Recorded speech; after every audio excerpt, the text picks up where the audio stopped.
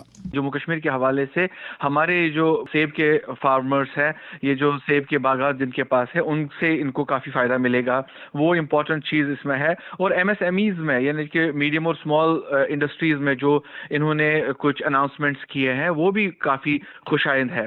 لیکن 12 لاکھ سے زیادہ والے جن کی انکم ہے ان کے لیے تھوڑا سا ڈیفیکلٹ ہو سکتا ہے, کیونکہ ان کو پھر فل انکم پہ اپنا ٹیکس دینا پڑے گا. اور جے اینڈ کے حوالے سے جو ہے میں یہ کہوں گا کہ ہمارے اس پیکیج میں کوئی سینٹرل اسسٹنس میں کوئی اضافہ نہیں کیا گیا ہے, حالانکہ تھوڑا سا کمی ہوا ہے 41,000 کروڑ جو ہمیں ملا ہے. مجھے لگتا ہے کہ یہ تو تھوڑا سا ڈس اپوائنٹمنٹ ہوگا as far as the J and K is concerned. آنے والے دنوں میں we are hopeful. Travel agents association of Kashmir کے صدر رؤف ترمبو نے شعبہ خبر کے ساتھ بات کرتے ہوئے مرکزی بجٹ 2025 پر اپنے خیالات کا یوں اظہار کیا. جہاں تک کشمیر کا سوال ہے, جموں اینڈ کشمیر کی ریاست کا سوال ہے, ہم بھی ایکسپیکٹیشن کر رہے تھے کہ ایک اچھی خاصی خصوصی پیکیج ہمیں اس ضمن میں ملے گی, چاہے وہ ہمارے یہاں پر ٹورزم سیکٹر سے وابستہ لوگ ہیں ان کے لیے, یا ہمارا ایگریکلچر یا ہارٹیکلچر یا ہینڈی کرافٹس وغیرہ. اور جہاں امپلائمنٹ کی بات کریں گے, ہماری یو ٹی کی بہت تیزی کے ساتھ بڑھ رہی ہیں اور اس کی طرف بھی کوئی خاص دھیان دیا جائے گا, تو ان چیزوں کی طرف کوئی خاص وہ نہیں ہوا ہے پیش رفت اس میں. تو جو ایک مایوسی کی بات رہی, بٹ اوور آل ہم کہیں گے ویری بیلنسڈ بجٹ ہے.